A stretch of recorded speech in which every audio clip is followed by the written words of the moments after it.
Morning, students. In our last class, we have discussed about the electrical appliances that we use in our homes in a basic electric circuit, right?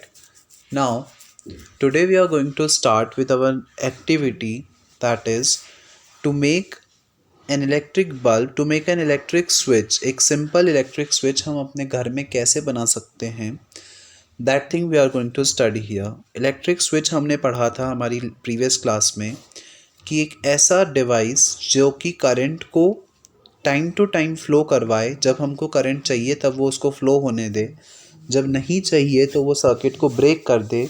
ऐसे electric appliance को हमने बोला था electric switch. So electric switch हम अपने घर में कैसे बना सकते हैं, सिंपली वो समझते हैं। इसके लिए हमको क्या क्या चाहिए? A small sheet of wooden और थर्माकोल, एक थर्माकोल की शीट, 2 ड्राइंग पिन्स, 2 पिन चाहिए, एक सेफ्टी पिन, टॉर्च, एक बल्ब, एक electric cell, few pieces of wire with bare ends. So all these things हमको we require. Again make an electric torch which you have made in previous activity. एक torch हम बनाएंगे। Basically हम एक wire, एक cell की help से एक टॉर्च को कनेक्ट करेंगे with the help of 2 wires, right? Taking a drawing pin and wrap the bare ends of wire y around this pin. Basically हमको क्या करना है उसको हम एक फिगर की हेल्प से समझते हैं।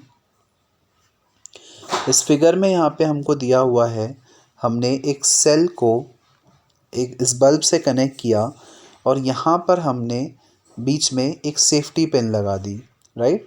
सो जब हम इस सेफ्टी पिन को इस टर्मिनल से जोड़ेंगे तो ये जो पाथ है वो कंप्लीट हो जाएगा और उस कंडीशन में जो करंट है वो फ्लो करेगा।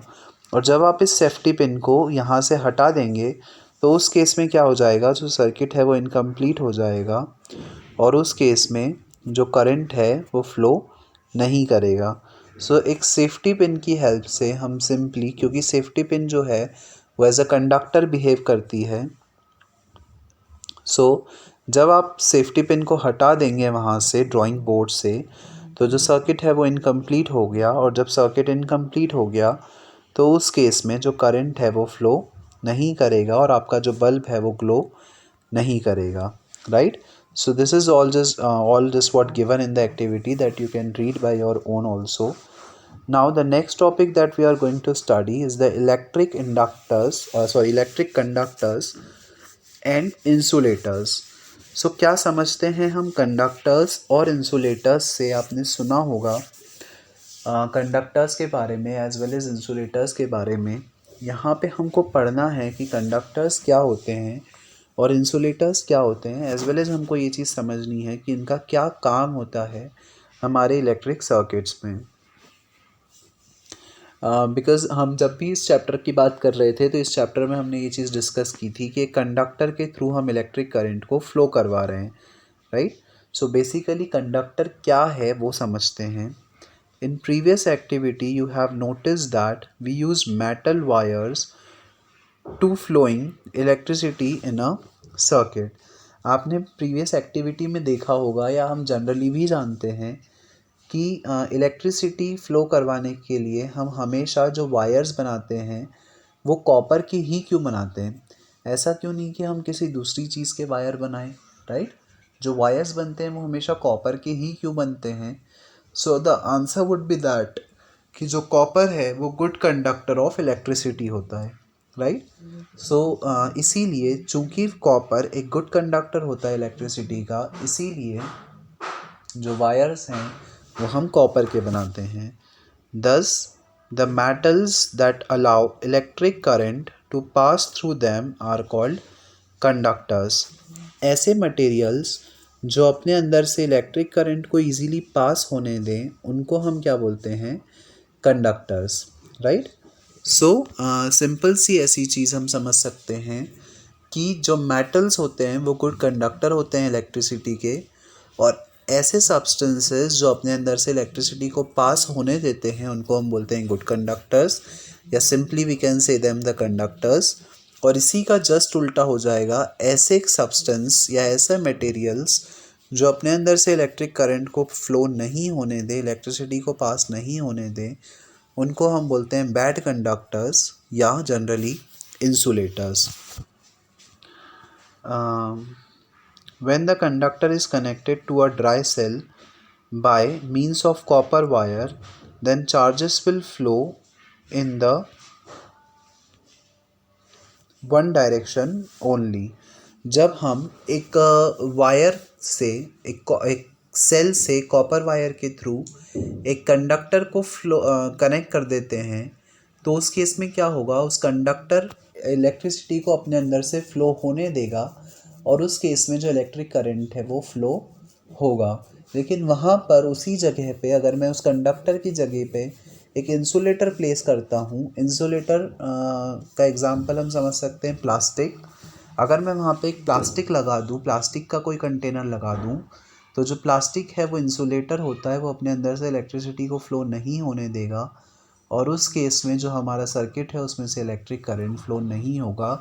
क्यों? क्योंकि आपने एक कंडक्टर की जगह पे एक इंसुलेटर लगा दिया है. And insulators are the bad conductor of electricity और वो अपने अंदर से इलेक्ट्रिसिटी को फ्लो नहीं होने देते हैं. So copper wire are good conductor of electricity.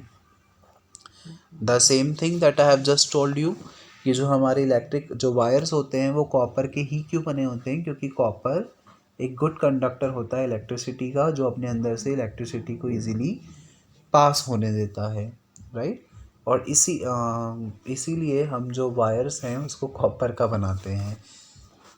Inside a conductor are tiny particles called charges. Conductors के अंदर बहुत सारे छोटे छोटे पार्टिकल्स होते हैं जिसको चार्जेस बोला जाता है, राइट. आपने सुना भी होगा, हाँ, यह हमने चैप्टर की स्टार्टिंग में ही डिस्कस किया था, that the rate of flow of charge is called the conductor. जब बहुत सारे चार्जेस फ्लो होते हैं कंडक्टर में से, तो उसको हम बोलते हैं इलेक्ट्रिक करंट, राइट.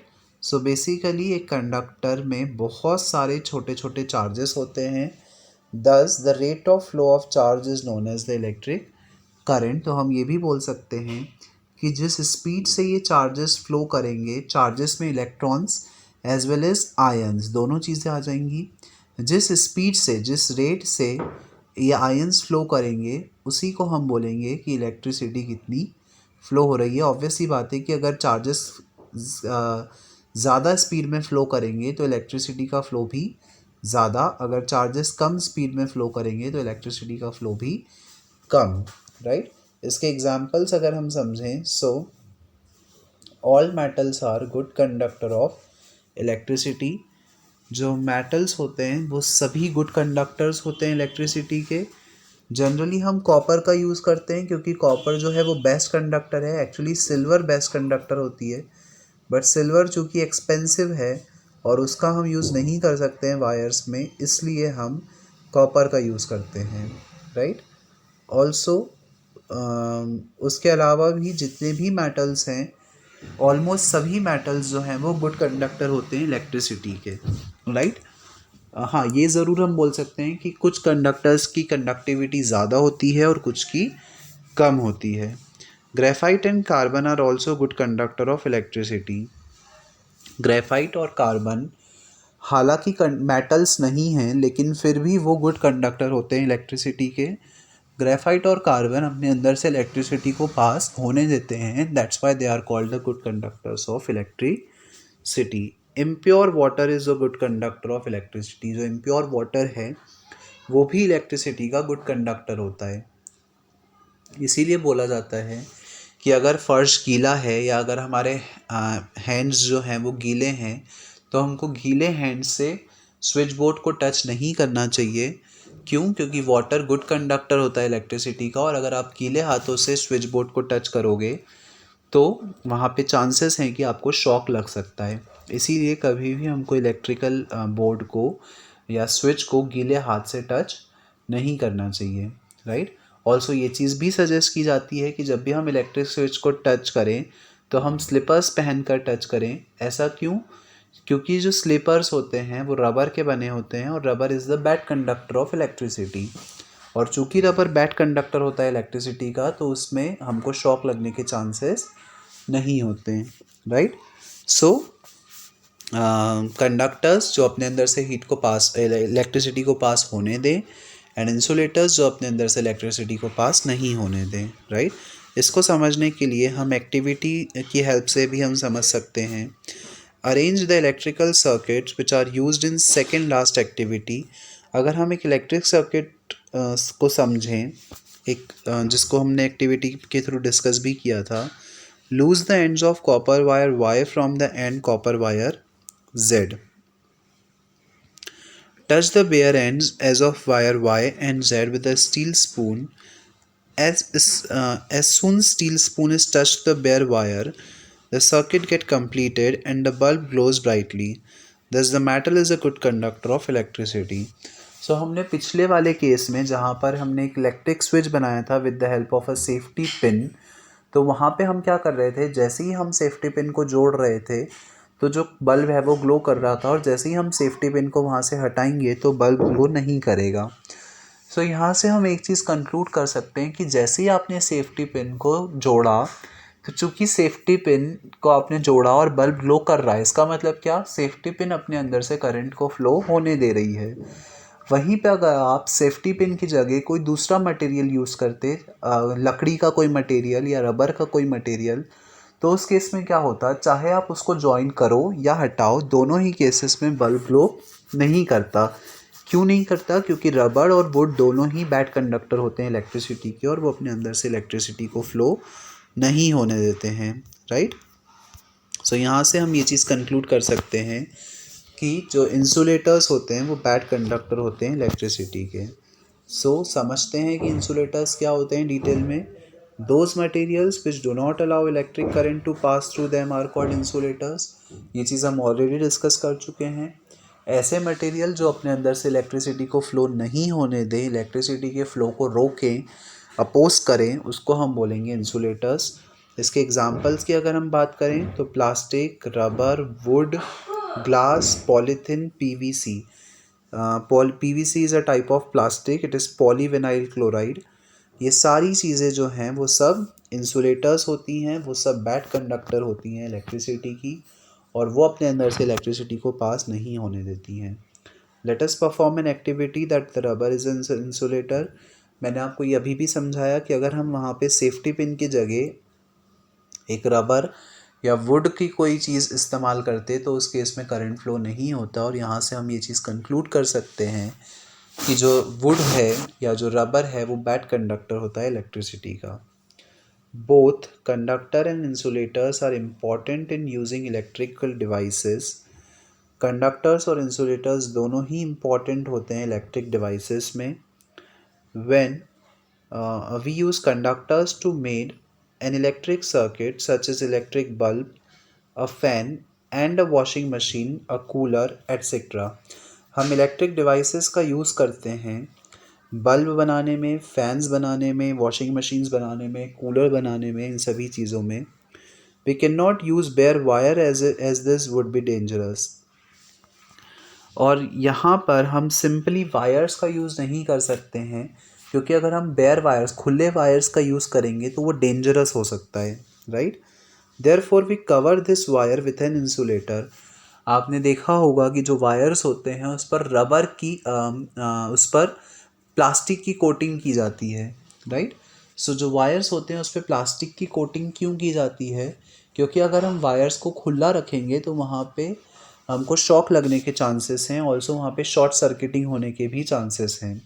तो इसीलिए जो वायर्स होते हैं उनको प्लास्टिक से कवर किया जाता है। क्यों, क्योंकि प्लास्टिक इंसुलेटर है, और जब आप उसको कवर कर दोगे तो वहाँ पे शॉक लगने के चांसेस नहीं होंगे, राइट।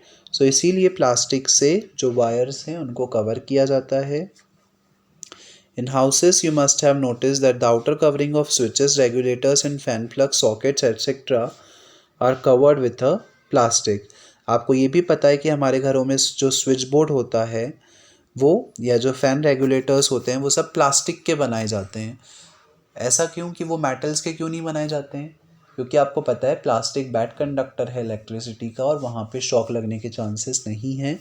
अगर हम स्विच बोर्ड को आयरन का या और किसी मेटल का बनाएंगे तो वहाँ पे हमको शॉक लगने के चांसेस रहेंगे, क्योंकि कंडक्टर गुड कंडक्टर्स होते हैं, सॉरी जो मेटल्स हैं वो गुड कंडक्टर्स होते हैं, और जो जो इंसुलेटर्स हैं या जो नॉन मेटल्स हैं वो बैड कंडक्टर्स होते हैं। इसीलिए जो स्विच बोर्ड है वो प्लास्टिक का बनाया जाता है। सो hence our chapter is completed now students. Let us just discuss the chapter in brief here. एक शॉर्ट डिस्कशन कर लेते हैं। Electric current is the flow of charges through a conductor.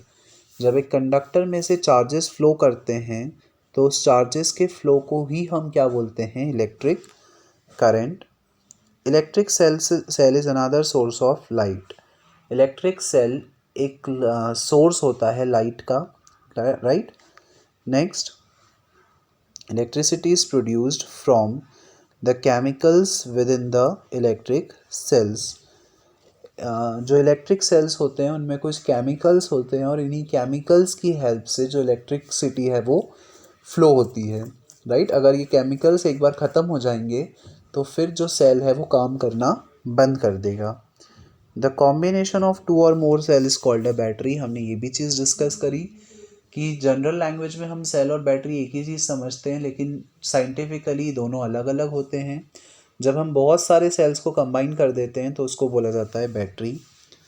The path along which an electric current can flow is called electric circuit. एक ऐसा path जिसके through electric current flow होता है उसको हम इलेक्ट्रिक सर्किट बोलते हैं। A circuit can be open or close with the help of a switch.